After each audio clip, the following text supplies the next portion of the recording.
36,000 वर्ष तक राज्य करने के बाद अपने पुत्र को राजा बना करके गंगा के तट पर आ गए। भजन कर रहे थे, उसी समय ठाकुर जी की प्रेरणा से विमान आया है। ध्रुव जी के सामने विमान आया। ध्रुव जी ने नंद सुनंद आदि पार्षद उनको लेने के लिए आए हैं। ध्रुव जी ने विमान की परिक्रमा की है, पूजन किया है, और विमान पर जब चढ़ने के लिए आए, तैयार हुए तो मृत्युदेव आ गए। ये भक्ति का प्रभाव कि ध्रुव मृत्यु के मस्तक पर पैर रख करके विमान पर चढ़े हैं। कहने का मतलब भक्त के ऊपर काल का भी प्रभाव नहीं पड़ता। ध्रुव जी का विमान चला है, समस्त लोकों में बड़ा सम्मान हुआ है। ध्रुव जी ने पार्षदों ने कहा कि अब आप लोग विमान रोक दें, मैं कृतज्ञ हो गया, अपनी माँ को भूल गया। भगवान के पार्षदों ने कहा कि ऐसा नहीं, जिसके पुत्र आप हैं वो माँ यहाँ नहीं रह सकती, पुरो याने न गच्छति। आपके आगे आगे जो विमान जा रहा है इसके ऊपर आपकी माँ जा रही हैं। और ध्रुव जी अपनी माता को लेकर के ध्रुव लोक में आज भी ध्रुव जी चमक रहे हैं। ध्रुव जी के अंग में, ध्रुव जी के वंश में बड़े बड़े प्रतापी राजा हुए। इन्हीं के वंश में एक बड़े धर्मात्मा राजा हुए, महाराज अंग।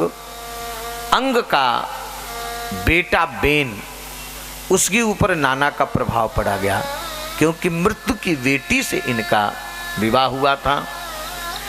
नाना का प्रभाव पड़ा, बेन बड़ा दुष्ट प्रकृति का हुआ। श्री अंग जी ने बहुत समझाया, लेकिन बेन के ऊपर प्रभाव नहीं पड़ा। तो अंग जी महाराज ऐसे दुष्ट बेटा को छोड़ करके और भजन करने के लिए चल दिए। किसी ने पूछा कि अंग जी आपका बेटा बड़ा दुष्ट है, कितना सुंदर एक वैष्णव का चिंतन, भक्त का चिंतन। अंग जी ने कहा कि मैं दुष्ट बेटा को अच्छा मानता हूं। अगर दुष्ट न होता तो आज भजन करने के लिए काहे को जाता, संसार में फंस जाता। कदपत्यम भरम मन्ने। देखो पीना बड़ा मुश्किल है। एक महात्मा के मैं मुख से सुना हूं, बड़ी सुंदर बात कहे, बता दूं। एक संत ने कहा कि भगवान की बहुत बड़ी कृपा की विवाह न हो। विवाह न हो तो भगवान की कृपा है। भगवान की बहुत बड़ी कृपा की विवाह न हो, और विवाह हो जाए तो भगवान की और बड़ी कृपा की बेटा न हो, संतान न हो। आप लोग कहोगे महाराज आप गजब कह रहे हैं, ये कोई मानेगा? लेकिन साधु की बात है, मान लो, एक दिन अनुभव होगा। भगवान की बहुत बड़ी कृपा विवाह न हो, और उससे बड़ी कृपा की विवाह हो तो बेटा न हो, और बेटा भी हो जाए तो सबसे बड़ी कृपा कि वो बेटा अच्छा न हो, नालायक हो, दुष्ट हो, जिसके अपमान और डंडे सह करके आपको ठाकुर जी याद आएंगे। नहीं तो अगर संसार अच्छा रहेगा तो संसार में फंस जाओगे, ठाकुर जी को भूल जाओगे। तो अंग जी ने कहा कि कदपत्यम वरम मन्ने, मैं दुष्ट बेटा को अच्छा मानता हूं। ये है महाराज वैष्णव का चिंतन। तेरे फूलों से भी प्यार और तेरे कांटों से भी प्यार। ठाकुर जी की हर स्थिति में कृपा का अनुभव करना। वेन को राजा बना गया, दुष्ट प्रकृति का तो था ही। उसने राजा बनते ही सबसे पहले घोषणा की, न यष्टव्यम न दातव्यम न होतव्यम द्विजा क्वचित। सब जगह का यज्ञ बंद कराओ, कथा पुराण बंद हो जाए, कहीं भी साधु ब्राह्मणों को भंडारा न होने पावे। देखो एक बात बताऊं, संत राजनीति में नहीं पड़ता है, लेकिन अगर राजा बिगड़ता है तो संत को आगे भी आना पड़ता है।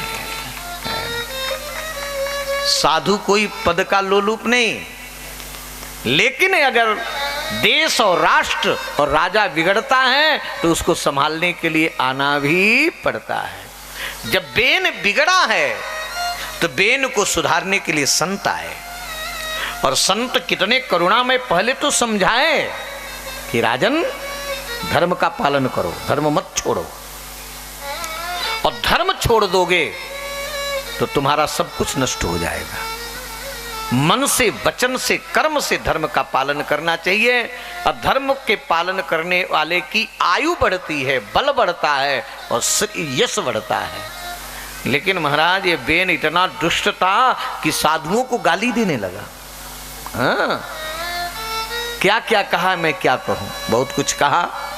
अंत में संतों को कोई अस्त्र शस्त्र थोड़ा चलाना पड़ता है, संतों का संकल्प ही पर्याप्त है। संतों ने केवल हूं किया, उसका प्राण चला गया।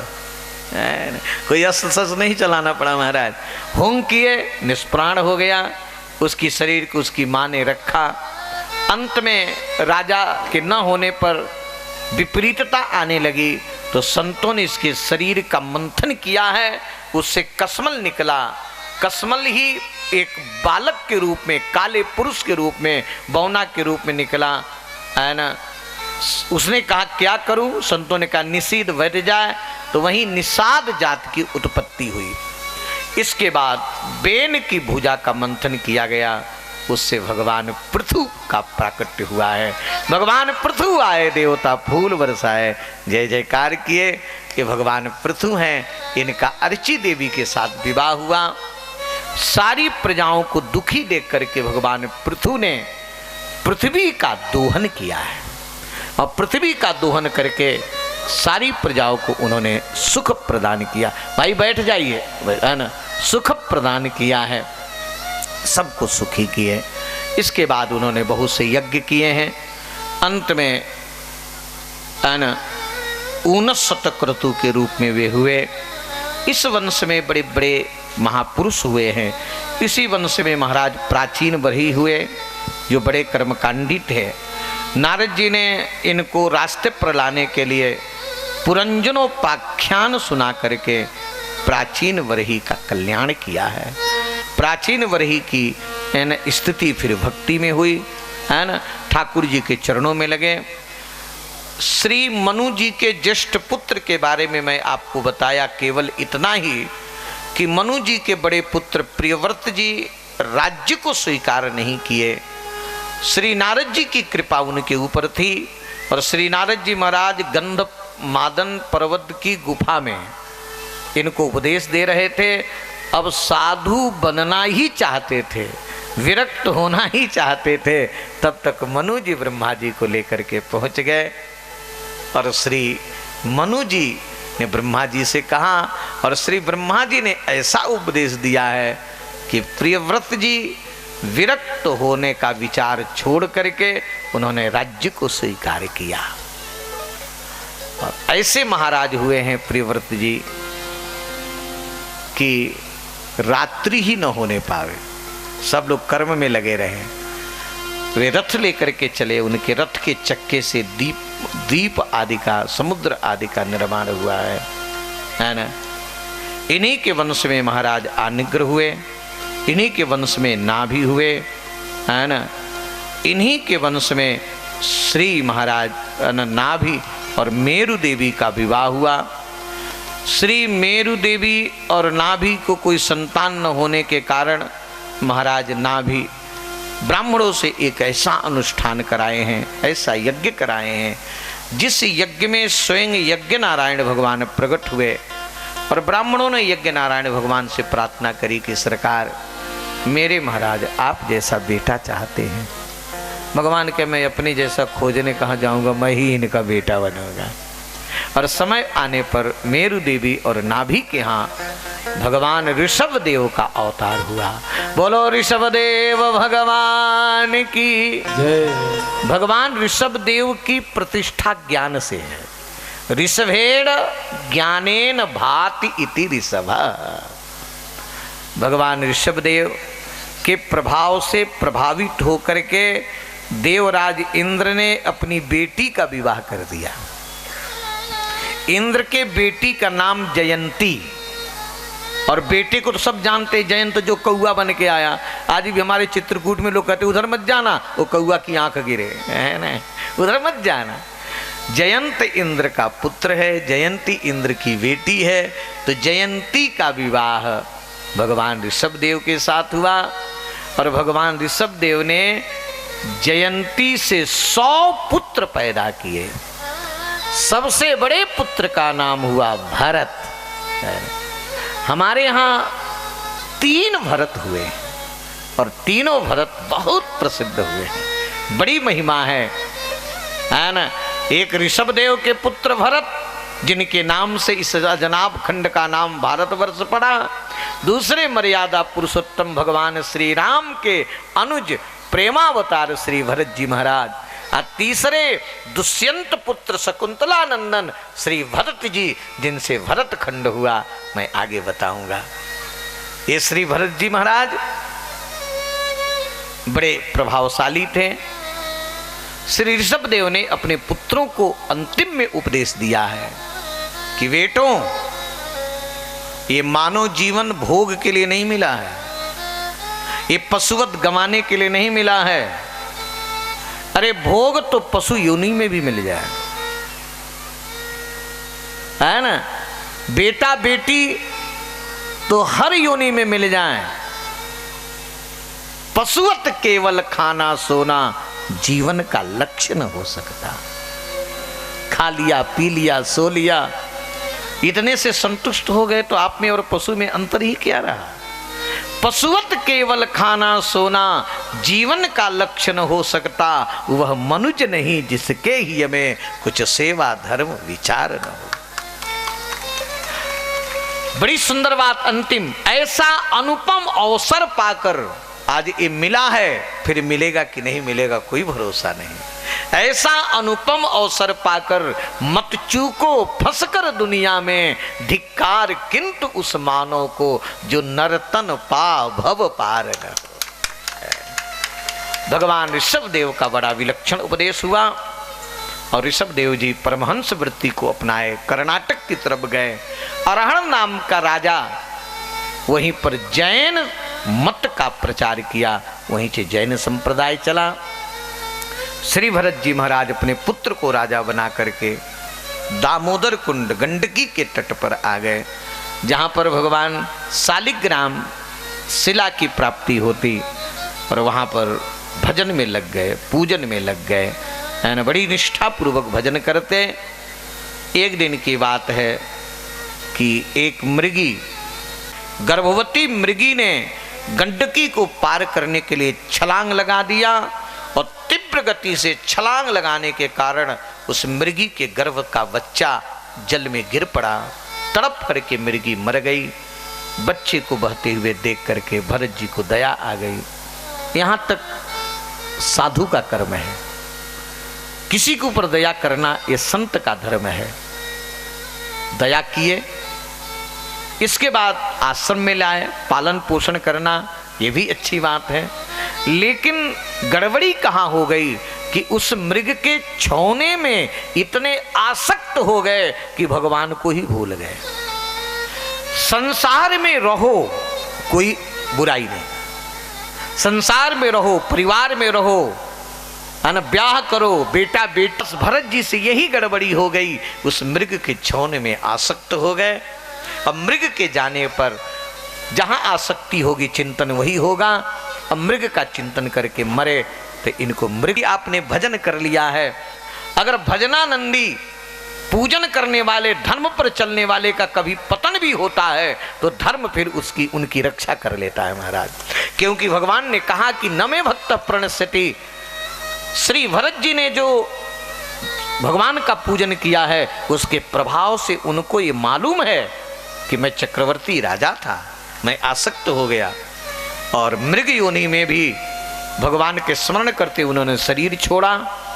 इसके बाद ब्राह्मण कुल में उनका जन्म हुआ। लेकिन आसक्ति से इतने डर गए थे, एक बार महाराज है ना, लोग कहावत कहते हैं ना कि दूध की जली बिल्ली मट्ठे को भी है ना फूंक, है ना। भाई भाभीियों के द्वारा कहाँ सम्मान मिले, उपेक्षाएं होती, लेकिन हर स्थिति में कभी भी ये घबराते नहीं, है ना। इसके बाद एक बार जंगल में घूम रहे थे, एक डाकुओं का सरदार ने भद्रकाली देवी की मनौती माना था कि मुझको बेटा हो जाए तो मैं नरबली चढ़ाऊंगा। नरबली चढ़ाने के लिए मनुष्य को पकड़ा, वो भाग गया था। उसके सेवकों ने भरत जी को पकड़ करके लाए और इनको देख करके डाकू बड़ा प्रसन्न हुआ कि देवी जी ज़्यादा प्रसन्न होगी। यहाँ तक बलि के चढ़ाने के पूर्व लोग बढ़िया बढ़िया सम्मान करते हैं, खिलाते पिलाते हैं। भरत जी बड़े प्रसन्न होकर, अब तक तो सड़ा गड़ा मिलता था, आज बढ़िया मालपुआ हलवा मिल रहा है। बड़े ठाठ से पाए, कहा कि गर्दन झुकाओ। गर्दन झुका लिए। महाराज साधु मरने से डरता नहीं। जा मरने से जग डरे, सो मेरो आनंद, कब मरी हो कब भेंटी हो पूर्ण परमानंद। साधु तो हंसता हुआ मृत्यु को स्वीकार करता है, पहुंचा हुआ संत कभी मृत्यु से डरता नहीं। जड़ भरत जी महाराज मस्तक झुकाए, डाकुओं का सरदार उठाया तलवार, और ऐसे महापुरुष का अपमान जगत जननी कैसे सह सकती हैं। भद्रकाली देवी मूर्ति से अट्टहास हुआ, अब मूर्ति फाड़ करके प्रकट हुई, और डाकू का ही गर्दन कलम की, अब फुटबॉल बना के खेलने लगे। जितने भी डाकू थे प्राण लेकर के भगे। माता जी ने क्षमा मांगी है ना। अब तो जड़ भरत जी और निश्चिंत हो गए। एक दिन सिंधु सौवीर देश का राजा रहुगण पालकी में बैठ करके भगवान कपिल से उपदेश सीखने जा रहा था। एक नौकर के बीमार पड़ने के बाद इन्हीं को पकड़ के लगा दिया गया। महाराज मान अपमान से पड़े महापुरुष लग गए। लेकिन साधु चलता है तो थोड़ा देख करके चलता है कि मेरे पैरों के अंदर किसी की हिंसा न होने पावे। कोई जीव मिले तो ये छलांग लगा देते। अब विचार करो कि पालकी में जो बैठा है और ढोने वाला अगर छलांग लगाएगा तो पालकी में बैठने वाले की क्या दशा होगी। जब छलांग लगाते तो उसका मस्तक पालकी से तड़ाक से लगता। कई बार इसने बड़ा व्यंग किया है। अंत में आप सभी जानते हैं ऐसी स्थिति हुई कि भरत जी को बोलना पड़ा। मेरे गुरुदेव कहते कि भरत जी इस रहुगण से क्यों बोले, केवल मैं इतना क्यों बात की और किसी से क्यों छिपा करके रखे रहे।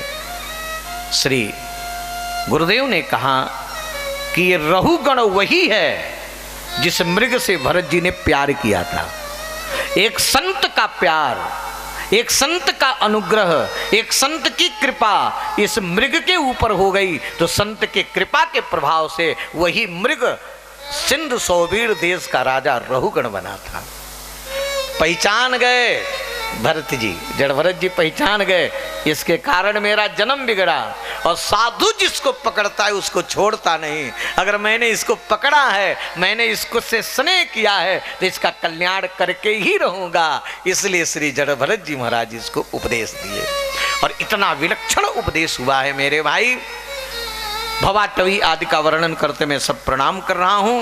अंत में भरत जी ने यही कहा है कि कितना भी साधन करो, कितना भी ध्यान धारणा करो, लेकिन जब तक किसी महापुरुष के चरण का आश्रय नहीं लोगे, जब तक किसी संत की चरण की धूरी नहीं मिलेगी, तब तक आपके साधन आपके जीवन में निखार नहीं आ सकता है। श्री जड़ भरत जी ने ये बताया है कि मैं चक्रवर्ती राजा था और आज मेरे जीवन में जो ये कुछ हुआ किसी महापुरुष का मैंने आश्रय नहीं लिया। अब महापुरुष के आश्रय से ही कल्याण हो सकता। यहाँ पर श्री शुकाचार्य भगवान ने बहुत विस्तृत भूगोल और खगोल का वर्णन करते हैं, नरक की गतियों का वर्णन करते हैं। 28 प्रकार के नरकों का वर्णन है। नरक की दुर्दशा को सुन करके श्री परीक्षित जी ने सुखदेव से निवेदन किया कि भगवान, संसार में यदि प्राणी आता है तो कुछ अच्छा कुछ बुरा कर्म बने ही जाता है, बनेगा ही, है ना। कुछ अच्छा भी होगा कुछ बुरा भी होगा, लेकिन जीव की दुर्दशा कितनी होती है प्रभु। इस जीव का कल्याण कैसे हो, इसका मंगल कैसे हो, है ना। श्री सुखदेव जी ने कहा कि परीक्षित, यदि कोई रोग से डरता है तो दवाई करा ले और पाप से डरता है तो प्रायश्चित कर ले, है ना। तो कहे महाराज प्रायश्चित तो ऐसे ही है जैसे किसी हाथी को नहवाओ, बढ़िया नहवाओ, ये समय चला है साबुन से नहवाओ, और एक चला है वो शैम्पू से नहवाओ। और हाथी को छोड़ दो तो हाथी क्या करेगा, सूंड से धूल उठाएगा और फुर्र से अपने ऊपर डाल लेगा। तो हाथी का नहवाना व्यर्थ हो गया कि नहीं हो गया? ऐसे पाप करो फिर प्रायश्चित करो, फिर पाप करो फिर प्रायश्चित करो। भगवान ऐसा कोई उपाय बता दें जिसमें पाप में प्रवृत्ति ही न हो, ऐसा कोई मार्ग बता दे। तो सुखदेव जी ने कहा कि सकृन मनः कृष्ण पदारविंदयो निवेशितम तद्गुण रागी जैरिह न ते यमं पाशभृतश्च तद्भटान् स्वप्नेऽपि पश्यन्ति चिर्ण निष्कृता। परीक्षित, कोई प्राणी एक बार अपना मन भगवान के चरणों में लगा ले, भगवान के नाम का उच्चारण कर ले, प्रत्यक्ष की बात तो छोड़ो परीक्षित, स्वप्न में भी जमराज के दूत उसके पास नहीं आते, स्वप्न में भी नहीं आते। जो एक बार भगवान के चरणों का ध्यान कर ले, भगवान के नाम का स्मरण कर ले। आप लोग आश्चर्य मत करना, गोस्वामी तुलसीदास जी वर्णन करते हैं कि एक बार कोई सीताराम कह दे, केवल एक बार जो सीताराम कह देता है स्वयं तर जाता है और दूसरे को तारने की सामर्थ्य ले लेता है। वारक नाम कहत जग जेऊ होत तरन तारन नर तेऊ। मेरे भाई, यहां तक है शास्त्रों में वर्णन, विश्वास कर लो कि पापी उतना पाप नहीं कर सकता जितना भगवान के नाम से पाप समाप्त हो जाता है। लेकिन इसका अर्थ ये मत लगा लेना कि महाराज बहुत बढ़िया उपाय आप बता दिए, दिन भर करेंगे पाप और शाम को कह देंगे सीताराम, तब तो नाम पाप बढ़ाने वाला हो गया। पहले पाप हो गया हो, ये निर्णय कर ले कि आज से नहीं करेंगे, तो नाम महाराज की कृपा से पाप समाप्त हो जाता। इसके ऊपर एक इतिहास शुकाचार्य जी ने सुनाया है, आप सब जानते हैं। अजामिल ब्राह्मण कुल में जन्म लिया था और जो नहीं करना चाहिए सो किया था। एक एक पाप उसने हजारों वर्ष बार भी किया है, लेकिन संतों की कृपा से उसने अपने अंतिम पुत्र का नाम नारायण रख दिया। जमदूतों की भयंकरता को देख करके उसने नारायण को बुलाया, अपने बेटे को बुलाया, लेकिन उसका बेटा तो नहीं आया। मेरे सरकार ने अपने पार्षदों को कैसा सुंदर प्रशिक्षण दिए हैं। तुरंत भगवान के पार्षद आ गए और जमदूतों को धक्का मार के भगाए। कहाँ आ रहे हो, कहाँ ले जा रहे हो? कहे अरे आप लोग कौन हो, चमकीले चमकीले कपड़ा पहने? ये तो गोहंता विप्रहंता, ये तो चोरी करने वाला है, गौ की हत्या करने वाला, ब्राह्मण की हत्या करने वाला है, इसको हम लोग दंड देंगे। भगवान के पार्षदों ने कहा कि इसने नारायण नाम का उच्चारण किया, इसके सारा पाप समाप्त हो गया। कहा ये नारायण स्वामी भगवान का थोड़े, तो अपने बेटे को बुलाया, कहे बेटे का नाम तो अभी हुआ है, नारायण नाम तो पहले से मेरे प्रभु का है। सांकेतम पारिहास्यम, वहां संकेत में, परिहास में, हंसी में, मजाक में भी भगवान का नाम निकल जाए। सांकेतम पारिहास्यम वहां स्तूभ हेलन में वच वैकुंठ नाम ग्रहणम अशेषाग हरम परम, है ना। संकेत में, परिहास में भी वैकुंठ भगवान का नाम अगर किसी मुख से निकल जाए तो उसके समस्त पाप समाप्त हो जाते हैं। गिरने फिसलने में भी, मैं पुराण की बात कह रहा हूं। एक ऐसा व्यक्ति था, ऐसा चल रहा है, नाम लेंगे तो कहीं कोई किसी को बुरा न लग जाए, तो वह व्यक्ति टट्टी करने, शौच करने के लिए बैठा था। पीछे से सुअर ने मार दिया धक्का, और सुअर जब धक्का मारा तो गाली देते हैं। उसने कहा कि हराम ने मुझको मारा, और हराम कहा, और हराम में दिया था गाली, और हराम में निकला राम, है ना। और जब राम निकला, महाराज उस हराम में राम शब्द निकलने के कारण भगवान का नाम निकलने के कारण वो भगवान के धाम को गया। जो गाली में हराम कहने पर राम निकला भगवान के धाम को जा सकता है, जो श्रद्धा भक्ति पूर्वक भगवान का नाम लेगा, कहना ही क्या है ना? तो अजामिल का उद्धार केवल नाम के संकेत मात्र से, नामाभास से हो गया है।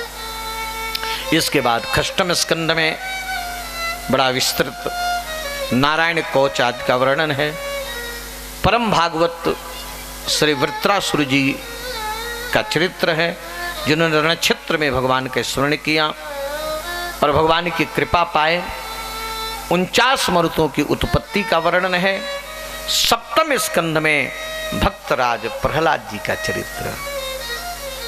प्रहलाद जी को उपदेश माता कयाधु के पेट में ही मिला है। श्री नारद जी की कृपा जिनके ऊपर हो जाए। हिरण्यकश्यप जब तप में लगे थे, हिरण्यकश्यप जब तपस्या कर रहा तो उस समय इंद्र कयाधु को पकड़ के ले जा रहे थे। इसके गर्भ से होने वाले बच्चे को मैं मार डालूंगा। नारद जी समझा करके ले आए, इंद्र को डांटे। उस समय नारद जी के उपदेश का प्रभाव गर्भ में ही बड़ा विलक्षण श्री प्रहलाद जी के ऊपर पड़ा।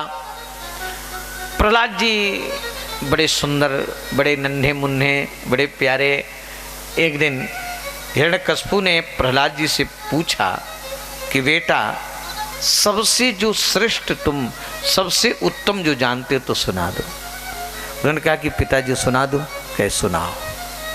प्रहलाद जी ने कहा कि पिताजी, सबसे सुंदर बात यह है कि संसार की अंधेरी कुआं को छोड़ करके और परमात्मा के चरणों का आश्रय ले लेना, भगवान का भजन करना, यही सबसे श्रेष्ठ बात है। हिरण्यकश्यप ने सोचा कि मेरे बेटे को ये कहां से कौन पढ़ा दिया। हिरण्यकश्यप पूछता है कि बेटा, ये तुम ऐसी बातें कहां सीखे हो, कौन तुमको सिखाया है? तो प्रहलाद जी ने कहा कि पिताजी, जैसे चुंबक की तरफ लोहा खींच जाता है, ऐसे मेरे प्रभु के ऐसे मंगलमय गुण हैं कि अपने आप भक्त का चित्त भगवान के चरणों में जाकर के चिपक जाता है। इसके बाद हिरण्यकश्यप संडामर्क जो शुक्राचार्य के पुत्र थे, प्रहलाद जी को ले गए आसुरी विद्या का उपदेश देने के लिए। लेकिन नारद जी के शिष्य को क्या दे सकते हैं महाराज। एक बार प्रहलाद जी आए, माता कयाधु ने बढ़िया श्रृंगार करके भेजा और प्रहलाद जी ने जब हिरण्यकश्यप के चरणों में प्रणाम किए, हिरण्यकश्यप सिंहासन से कूद करके और प्रहलाद जी को गोदी में ले लिया। बड़ा दुलार प्यार करते हुए कहता है कि प्रहलाद उच्चताम तात स्वधीतम किंचिदमुत्तमम्। मेरे बेटा प्रहलाद, सबसे श्रेष्ठ जो तूने अध्ययन किया है वो सुना दो। प्रहलाद जी ने कहा कि सुनिए पिताजी, श्रवणम कीर्तनम विष्णु स्मरणम पाद सेवनम अर्चनम वंदनम दास्यम सख्यमात्म निवेदनम। पिताजी, भगवान की भक्ति 9 प्रकार से होती है। भगवान की कथा सुनना ये श्रवण भक्ति है, भगवान के नाम का कीर्तन करना ये कीर्तन भक्ति है, भगवान का स्मरण करना स्मरण भक्ति है, भगवान के चरणों की सेवा करना पाद सेवन भक्ति है, भगवान का पूजन करना ये अर्चन भक्ति है, भगवान के चरणों की वंदना करना वंदन भक्ति है, भगवान का दास बन जाना दास्य भक्ति है, भगवान को सखा बना लेना सख्य भक्ति है, और भगवान को अपने को सौंप देना ये आत्मनिवेदन भक्ति है, शरणागति ले लेना। ये 9 प्रकार की भक्ति है। सुनते ही हिरण्यकश्यप ने गोदी से नीचे पटक दिया और आज्ञा दिया कि मारो इसको, मेरे शत्रु का नाम ले रहा है। और बड़े बड़े पहलवान वीर हिरण्यकश्यप की आज्ञा लेकर के प्रहलाद जी को भाले से मारते, बर्छी से मारते, लेकिन प्रहलाद जी के पास जब आता तो फूल हो जाता महाराज। जिसके रक्षक श्री राम उसे कोई मार नहीं सकता। जिसके रक्षक श्री राम उसे कोई मार नहीं सकता। अब प्रभु जगन्नाथ का दास जगत से हार नहीं सकता। बस केवल मैं इतना निवेदन करूं मेरे भाई कि त्रैलोक्य विजयी हिरण्यकश्यपु 5 वर्ष के भगवान के भक्त प्रहलाद का एक रोमा भी जला नहीं सका, है ना। होलिका सेंग जल करके खाक हो गई, सारे उपाय उसके अपाय हो गए। अंत में फिर संडामर्क ले गए। मौका मिलने के बाद प्रहलाद जी ने जो उपदेश दिया है अपने मित्रों को, मित्रों ये मत सोचना कि बुढ़ापे में भजन करेंगे, और आप लोगों के लिए भी है, ये मत सोचना कि हम बुढ़ापे में भजन करेंगे। बुढ़ापे में भजन नहीं होगा, कमर लचक जाएगा, दांत झड़ जाएंगे, कहना चाहोगे राम तो निकलेगा लाम। इसलिए बालकपन से भजन करें। कौमारात आचरेत प्राज्ञान भागवत धर्मान। बालकपन से हरि भजे। कब से भजन करे? बालकपन से। बालकपन से हरि भजे। और मैं ठीक कह रहा हूं मेरे भाई, इसी दोहे ने हमको साधु बना दिया। एक महात्मा गांव में आए थे, ये दोहा जब गाए तो इतना असर पड़ा कि बस हम 10 वर्ष में ही निकल के 12 वर्ष में साधु बने गए थे। बालकपन से हरि भजे, जग से रहे उदास, तीर्थ आशा करत हैं, कब आई हैं हरिदास। जो बालकपन से भजन करता है महाराज, और संसार में उसकी कहीं आसक्ति नहीं है, ऐसे भक्त मेरे यहाँ आ जाएं, तीर्थ भी आशा करते हैं, तीर्थ भी मार्ग देखते हैं। ये भक्ति की महिमा। प्रहलाद जी के उपदेश का इतना विलक्षण प्रभाव पड़ा कि सब असुर बालक कीर्तन करने लगे। अब कीर्तन कर ले, गोविंद मेरो है, गोपाल मेरो है। अब तो संडामर्क घबरा गए कि अब क्या हो गया। एक प्रहलाद जी ने बहुत प्रहलाद बना दिया। आप तो संडामर्क पकड़ के लाए, कहे कि महाराज अब तो पूरे असुर बालक सब कीर्तन करने लगे। अब तो हिरण्यकश्यपु पकड़ा। क्यों रे दैत्य चंदन वन के कंटक, तेरी ये हिम्मत, तो किसके बल पर मेरी आज्ञा का उल्लंघन किया? खंभे से बांध के कह रहा है। प्रहलाद जी ने कहा कि पिताजी, जिसके बल को पाकर के त्रैलोक्य विजयी आप बने हो, उन्हीं के बल को पाकर के मैं निर्भय भी बना हूं। आपका बल नहीं है जो त्रैलोक्य विजयी बने हो। वो तुम्हारा रक्षक कहां है? प्रहलाद जी ने कहा कि सर्वत्र। ये स्तंभे? कहे हाँ। किम न दृश्यते? कहे कि आपको नहीं दिखाई दे रहे, हमको तो दिखाई दे रहे हैं। उसने वहां पर खंभे में मुक्का मारा है अपने भक्त के वचन को सत्य करने के लिए। परमात्मा वैशाख शुक्ल पक्ष चतुर्दशी को खंभा फाड़ करके प्रकट हुए। बोलिए नरसिंह भगवान की जय। आधा सिंह का और आधा मनुष्य का। और ठाकुर जी हिरण्यकश्यपु को ऐसे पकड़े जैसे गरुण सर्प को पकड़े, और इसने जितना वरदान मांगा था सब सरकार पूर्ण किए। ठाकुर जी के सामने किसी की चतुराई चलती नहीं। जो जो वरदान मांगा था, उसने कहा कि न बाहर मनु न भीतर मनु, तो भगवान दरवाजे पर ले आए, कहे ये बाहर है न भीतर। उसने कहा था मैं दिन में न मरू न रात में, भगवान सूर्यास्त के समय लाए, कहे सूर्यास्त न दिन में आता है न रात में आता है। उसने कहा कि न आकाश में मरू न पृथ्वी पर, भगवान अपने जंघे पर पटके हैं, कहे न आकाश है न पृथ्वी है ना। उसने कहा कि न पशु से मरू न मनुष्य से मरू, ऊपर दिखाते कहे तुम पशु हो, नीचे दिखाते तुम मनुष्य हो, इसलिए तो नरसिंह बने हैं।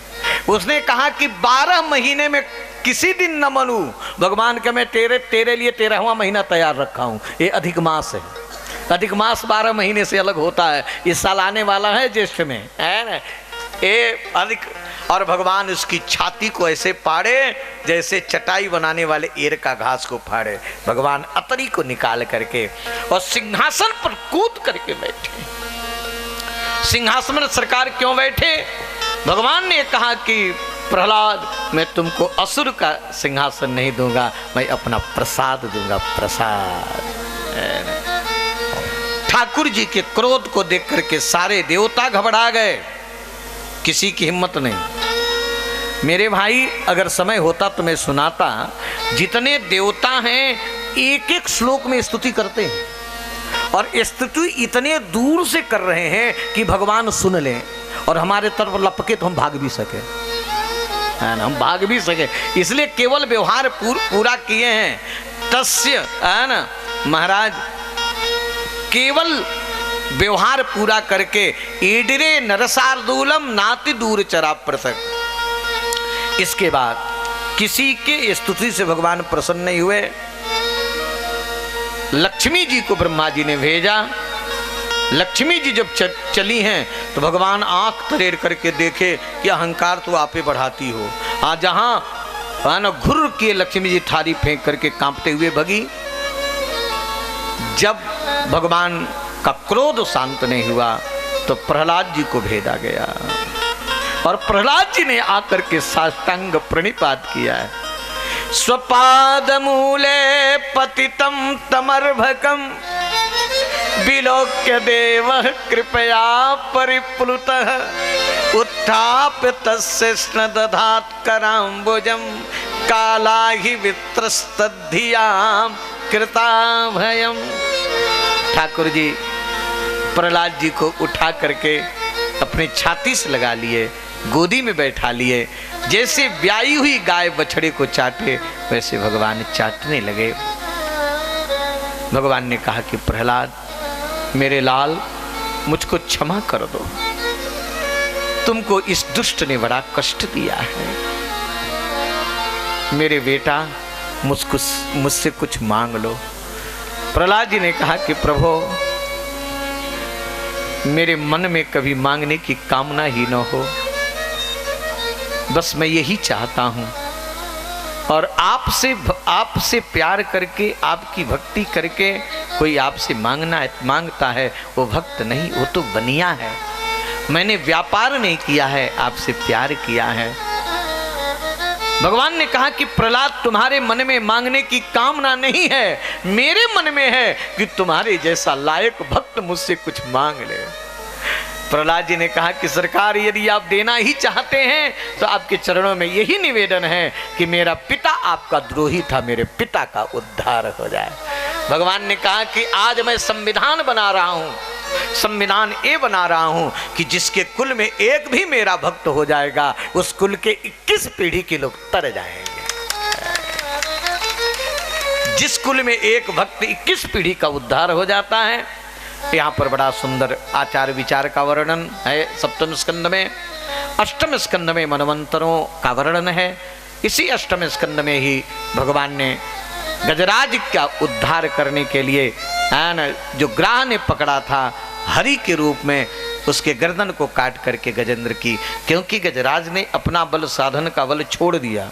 भगवान की कृपा तभी होती है जब जीव के सारे साधन समाप्त हो जाते हैं। भगवान ने गजेंद्र की रक्षा करी और समुद्र मंथन हुआ है। देवता दैत्य मिलकर के किए, संबित बन करके किए हैं। बहुत विस्तृत किया, मैं नाम ले रहा हूं। उस समुद्र मंथन के समय परमात्मा का 4 अवतार हुआ है। मंद्राचल पर्वत को देवता दैत्य नहीं मिलकर ले आ पाए तो ठाकुर जी बाएं हाथ से उठा के ले आए तो अजित अवतार है। जब मंद्राचल नीचे जाने लगा तो भगवान अपने पीठ पर ले लिए तो कच्छपा अवतार हुआ। दैत्यों ने जब अमृत छीन लिया तो देवता घबरा गए, तो देवताओं को अमृत पिलाने लेके भगवान मोहनी बने, ये मोहनी अवतार है ना। धनवंतरी के रूप में भगवान आए थे, आयुर्वेद के आचार्य बन करके धनवंतरी अवतार। ठाकुर जी ने इस प्रकार देवासुर संग्राम करा करके देवताओं को विजय श्री प्रदान किए। कभी देवताओं का बल बढ़ता, कभी दैत्यों का बल बढ़ता। शुक्राचार्य जी की कृपा हो ही गई थी, है ना। एक बार माता अदिति ने महर्षि कश्यप जी से प्रार्थना किया देवताओं को जंगल जंगल भटकते हुए तो श्री कश्यप जी ने पयोव्रत बताया और पयोव्रत के प्रभाव से भादो शुक्ल पक्ष द्वादशी को भगवान वामन का प्राकट्य हुआ और भगवान वामन प्रकट हुए। वामन प्रकट होकर के ठाकुर जी ने ये बताया कि देखो मैं लक्ष्मी पति हूँ, लेकिन देवताओं के लिए मांगने जा रहा हूँ तो मैं भी छोटा बन के जा रहा हूँ, क्योंकि मांगने वाले को छोटा बनना ही पड़ता है। और ठाकुर जी गए हैं नर्मदा के तट पर, दैत्यराज बलि यज्ञ कर रहे थे और सरकार ने 3 पग का संकल्प करा करके 2 पग में सब कुछ नाप लिए, तीसरे में नागपाश से बांध के पटक दिए। अंत में ठाकुर जी उनके ऊपर कृपा किए और देवताओं को तो राज्य दिए और दैत्यराज बलि को भगवान ने अपने को दे डाला। इसके बाद ठाकुर जी का मत्स्य अवतार हुआ। सत्यव्रत राजा को भगवान ने उपदेश दिया है, तो जो मत्स्य के रूप में उपदेश दिए वही मत्स्य पुराण हुआ है। श्रीमद् भागवत के 9वें स्कंद में 24 अध्याय है। इस 24 अध्याय में 12 अध्याय में मर्यादा पुरुषोत्तम भगवान श्री राम सूर्य वंश का 12 अध्याय में वर्णन है और जिस वंश में भगवान श्याम सुंदर का प्राकट्य हुआ है ना, और 12 अध्याय में चंद्र वंश का वर्णन है। इक्ष्वाक वंश में बड़े बड़े प्रतापी राजा इक्ष्वाक सरयाति आदि हुए। इसी वंश में महाराज नभग हुए, नभग के पुत्र नाभाग हुए, नाभाग के पुत्र महाराज अम्बरीश हुए। अम्बरीश चक्रवर्ती राजा होकर के भी भगवान की सेवा अपने हाथ से थे, अपने हाथ से जल लाना।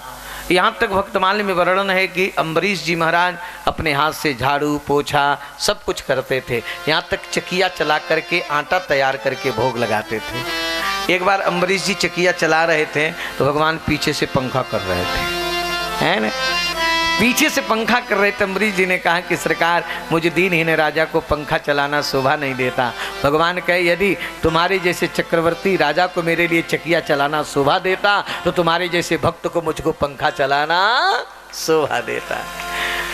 महाराज दुर्वासा जी ने इनकी महिमा को बढ़ाया है ना। दुर्वासा जी थोड़ी इनका परीक्षा लिए, 1 वर्ष तक एक खड़े रहे और इन्हीं के लिए भगवान ने कहा अहम भक्त पराधीना, है ना। अम्बरीश जी की बड़ी महिमा। इसी वंश में महाराज सगर हुए, है ना, और इसी वंश में महाराज अंशुमान, असमंजस अंशुमान, दिलीप और भगीरथ जो सगर के 60,000 पुत्र कपिल जी के क्रोध से जल गए थे, उनके उद्धार के लिए उन्होंने गंगा जी से प्रार्थना करी। गंगा जी ने कहा कि मैं आऊंगी, लेकिन मुझको रोकेगा कौन? कहे भगवान शिव। कहे मेरे में पापी स्नान करेंगे, मेरा पाप कहाँ जाएगा? कहे कि आपका पाप तब धुल जाएगा जो दिन रात सीताराम सीताराम कहने वाले संत आप में नहाएंगे तो आप भी पवित्र हो जाएंगी। अग विघरी। और भगवान शिव ने गंगा जी को संभाला। फिर भी गंगा जी की बड़ी महिमा लेकर के महाराज वहाँ से गंगा सागर पहुँचे हैं, है ना। आज भी गंगा सागर वहाँ सगर के 60,000 पुत्रों का उद्धार हुआ। इसी वंश में महाराज खटवांग हुए, खटवांग के दीर्घबाहु हुए, दीर्घबाहु के रघु हुए, रघु के अज हुए और अज के महाराज दशरथ हुए। महाराज दशरथ 60,000 वर्ष के हो गए। महाराज दशरथ को कोई संतान नहीं थी और महाराज दशरथ ने वशिष्ठ जी से प्रार्थना करी और महाराज वशिष्ठ जी ने श्रृंगी ऋषि को बुलाया और श्रृंगी ऋषि के माध्यम से अथर्व वेद के मंत्र से उन्होंने पुत्रिष्ट यज्ञ कराया। उसी यज्ञ कुंड से अग्नि देवता चरु लेकर के प्रकट हुए। महाराज दशरथ ने सिरसा स्वीकार किया है। 3 रानियों को उन्होंने बांट दिया है। महारानी कौशल्या को सबसे ज़्यादा मिला, महारानी कैकेयी को, सुमित्रा जी को 2 भाग मिला। माताएं पाकर के गर्भवती हो गईं। चैत्र का महीना, चैत्र के महीने में शुक्ल पक्ष में भी 9वीं तिथि, 9वीं तिथि को ठीक 12 बजे ठाकुर जी माता कौशल्या के सामने चतुर्भुज रूप में प्रकट हुए। आनंद का साम्राज्य छा गया। माता कौशल्या जी ने प्रार्थना करी है, ठाकुर जी ने बाल रूप धारण किया है। समस्त देवता आकाश में खड़े हो गए। सरजू जी अपने लहरों से तटों को भिगोने लगे। चारे वृक्ष खिल गए, चारों तरफ आनंद ही आनंद आ गया। समस्त देवता किन्नरियां गंधर्वियां नाचने लगी। देवता लोग फूल बरसाते हुए और ये स्तुति करने लगे। भय प्रगट कृपाला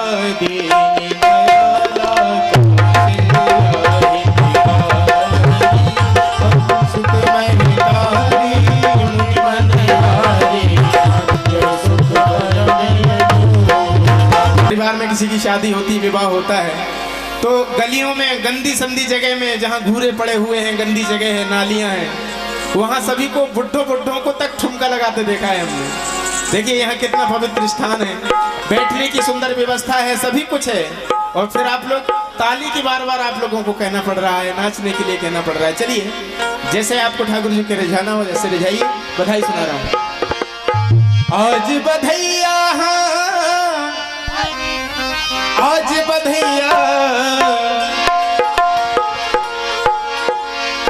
आज बधैया, आज बधैया, अवध में बाजे सखी, आज बधैया, आज बधैया। गुल्लू भैया आ जाओ, गुल्लू भैया आ जाओ। आयोजक परिवार जरूर दिखे, क्योंकि उसके भाव को स्वीकार करके आज यहाँ आनंद बरस रहा है। जय हो। और यादव परिवार श्री वैष्णव वैकुंठवासी श्री कल्लूलाल यादव, उनके चिरंजीवी मोहन यादव जी, वसंत यादव जी, सोहन यादव जी, वो भी आनंद में, क्योंकि इस कथा पंडाल में गुरुदेव की 7वीं कथा है और उन्होंने बड़ी सहजता से अनुरोध स्वीकार करके ये परिसर उपलब्ध कराया है। और पता नहीं किन किन संतों के मुख से आनंद बरस चुका है, उनके साथ हम भी आनंद लें। आज बधाई,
गुरुजी नाचे और गुल्लू भैया जिनका आशीर्वाद मांगते हैं, जिनका मार्गदर्शन मांगते हैं, वो भी नाच रहे हैं।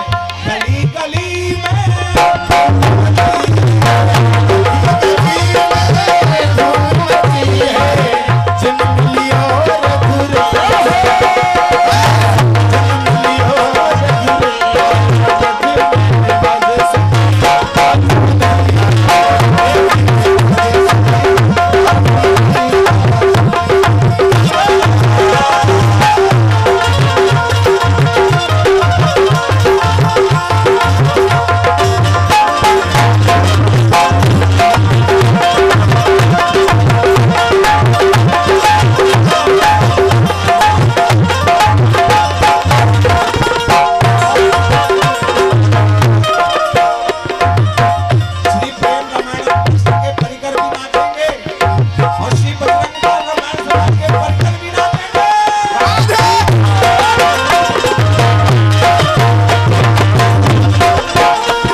बड़ी विलक्षण है। अयोध्या में आनंद का साम्राज्य छाया हुआ है। मर्यादा पुरुषोत्तम भगवान श्री राम जी का प्राकट्य हुआ। मर्त्यावतारस्त्यो मर्त शिक्षणम, मनुष्यों को उपदेश देने के लिए श्री राम जी का अवतार हुआ है। भगवान श्री राम 6 प्रकार की लीला करते हैं। बाल लीला, विवाह लीला, वन लीला, रण लीला और राजलीला। 47 वर्ष की अवस्था में मर्यादा पुरुषोत्तम भगवान श्री राम पृथ्वी के समस्त भार को हरण कर दिए थे। लेकिन रावण ने जो मर्यादा का उच्छेद किया था, उस मर्यादा की संस्थापना के लिए 11,000 वर्ष तक रह करके राम जी ने मनुष्य को मनुष्यता का उपदेश दे करके सबका कल्याण किया है ना। राम जी का चरित्र कभी आप लोग स्वतंत्र रूप में सुने तो उसका विलक्षण आनंद है। अब केवल सिर्फ 5 मिनट के लिए हमारे मनोज पयासी जी ये कुछ आप लोगों के सामने कुछ अपनी बात रखना चाहते हैं। वे अपनी बात आकर के 5 मिनट में ही रख दें, इसके बाद से फिर आप आनंद लेंगे। बोलिए श्री सद्गुरुदेव भगवान की। गुरुदेव की बहुत दिनों से जिज्ञासा थी, आश्रित हुए। थोड़ा सा शांति बनाए रखें, बच्चों को शांत बैठे। दीदी थोड़ा सा शांत। गुरुदेव हमेशा मुझसे कहते थे कि बेटा मैं चाहता हूं कि एक ट्रस्ट का निर्माण हो जाए, क्योंकि ये मेरे जो व्यवस्थाएं हैं, जो अन्य भौतिक व्यवस्थाओं को करना पड़ता है, मेरे भजन में बाधा होती है। तो गुरुदेव की ही कृपा से और गुरुदेव के परम आधार प्रातः स्मरणीय अनंत श्री विभूषित प्रेम रामायणकार गौरांग महाप्रभु स्वामी श्री रामकृष्ण दास जी की अहेतु की अपरिमित कृपा से श्री प्रेम रामायणम वेदांती जन सेवा संस्थान चित्रकूट का गठन हो गया है महाराज जी के संरक्षण में।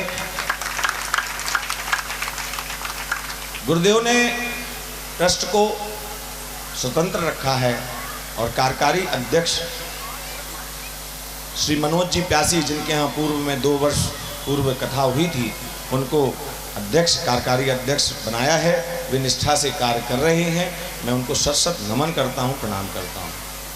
और सचिव के पद पर शाहनगर से श्री राम लखन जी तिवारी को दायित्व सौंपा गया है। वे आज भोपाल में हैं कुछ कारणवश, वे कल आएंगे।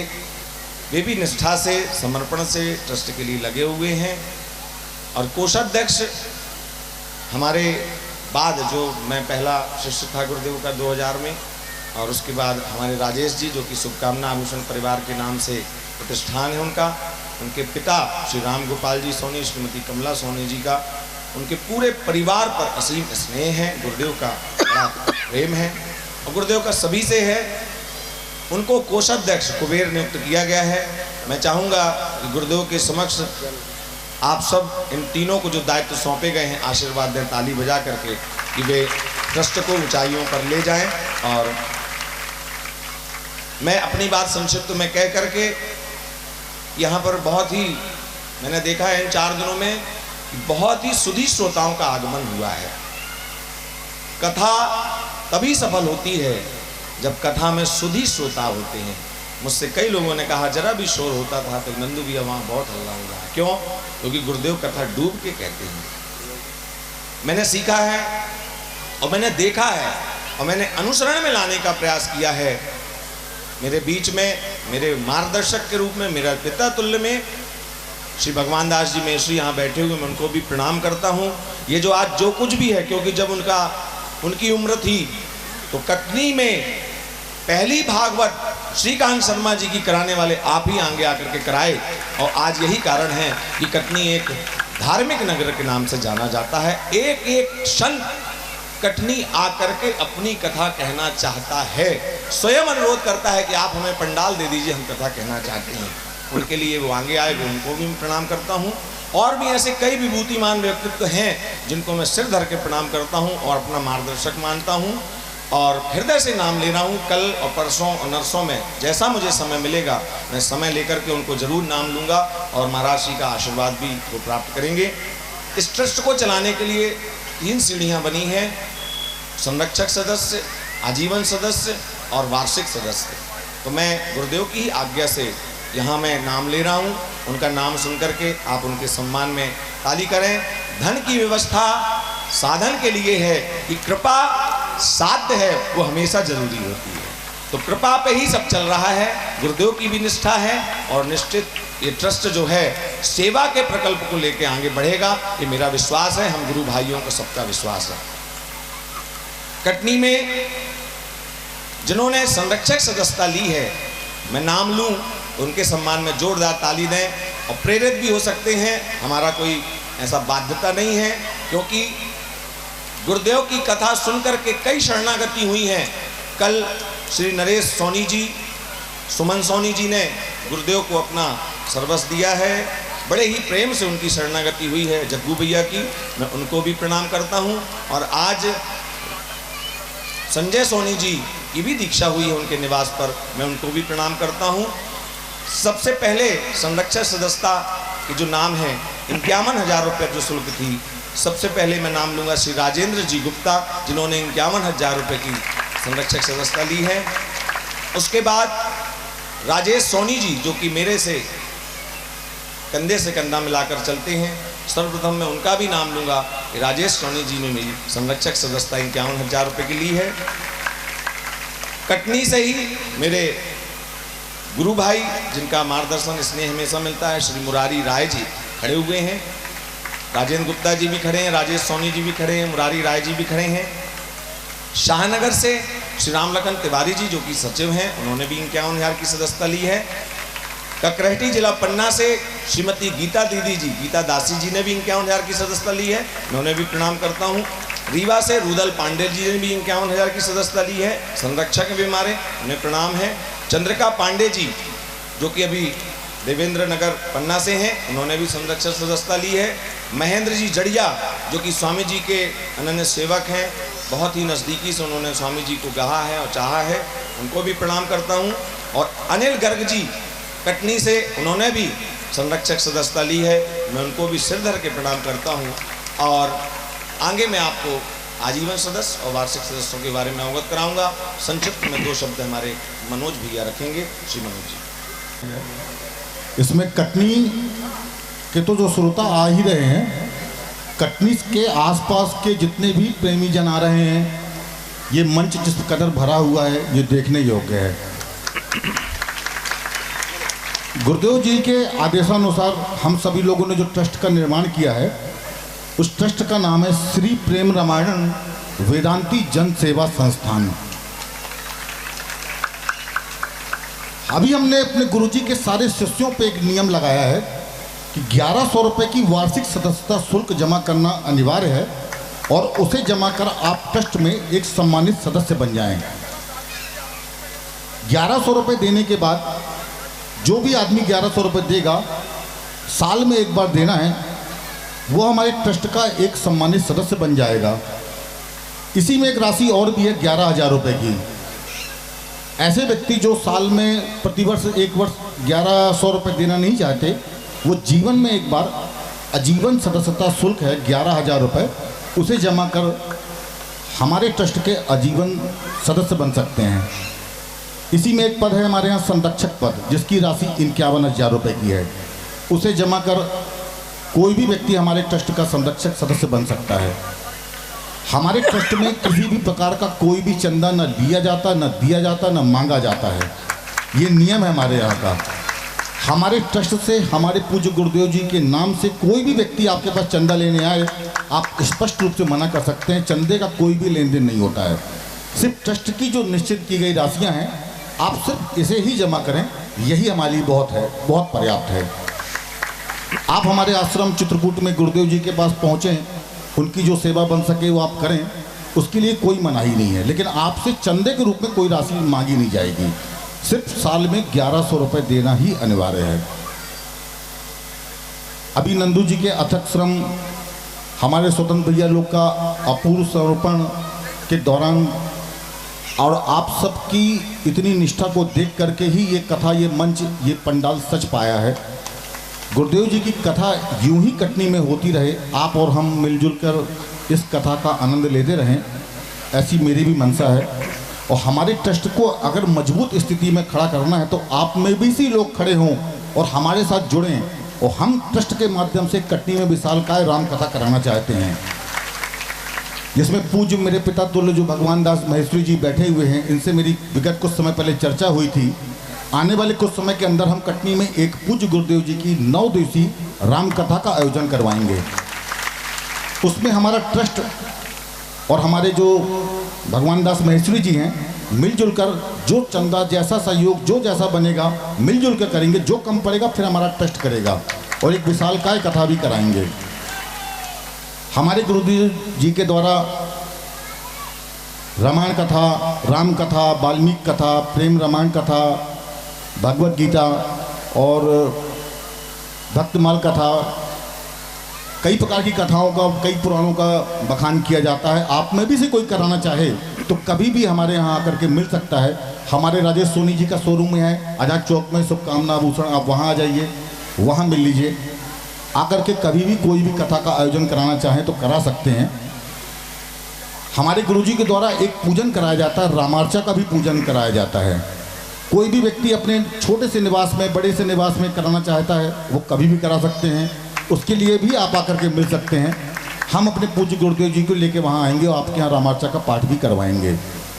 आप में से कोई दीक्षा लेना चाहता है, अभी हमारे पूज्य गुरुदेव जी गुल्लू भैया के यहाँ रुके हुए हैं, आप आ सकते हैं, वहाँ पे दीक्षा ले सकते हैं। सामूहिक रूप से दीक्षा लेना है तो आप वहाँ भी आ सकते हैं। आप इकट्ठा होकर के दीक्षा लीजिए, गुरु जी से जुड़िए, धर्म की ओर जुड़िए, ऐसी हम सबकी इच्छा है।